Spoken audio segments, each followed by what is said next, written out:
Thousands more hospital beds and more manpower are set to be injected into the healthcare sector as Singapore expands its capacity to meet the needs of a rapidly ageing population. To specifically meet growing needs in the developing Western region, the Health Ministry is planning to open a new public hospital at Tengah town in the coming decade. Sherlyn Seah has more. Singapore has more than 11,000 hospital beds in the public healthcare system today.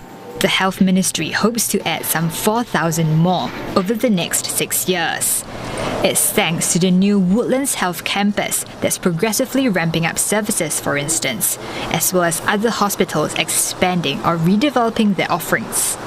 And then in the early 2030s, a new integrated general and community hospital in Tengah is in the pipeline. It'll boost the number of public acute hospitals in Singapore to 13. What is driving up hospital bed occupancy is the increased number of seniors with complex conditions. Post-COVID, and we saw a surge in the numbers. Average stay in hospital went up from about 6 days to 7 days, pre and post-COVID. And that alone represents a 15% increase in patient load. To tackle the challenge more fundamentally, we need to expand capacity and catch up the time lost due to COVID-19 pandemic. But he also emphasized that capacity is not just about building more hospitals and putting in more beds. To reduce the strain on hospitals, MOH will mainstream a virtual bed system that's been piloted since 2022 and has already saved 9,000 hospital bed days.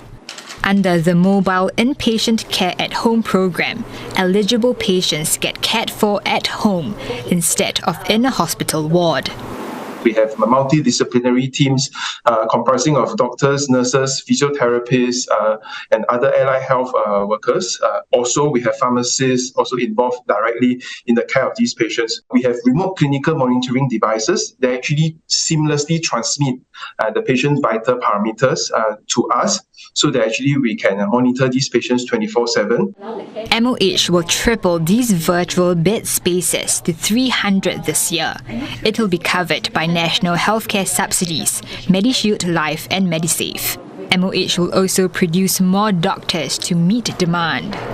Over the last 10 years, we grew our healthcare manpower by about 40% and increased our local healthcare student intakes at our institutes of higher learning by a similar margin. We will continue to grow our healthcare workforce sustainably while moderating demand through innovative ways of delivering care. It's also increasing the number of training positions in certain areas to serve patients with more complex conditions. This includes internal, geriatric and rehabilitation medicine.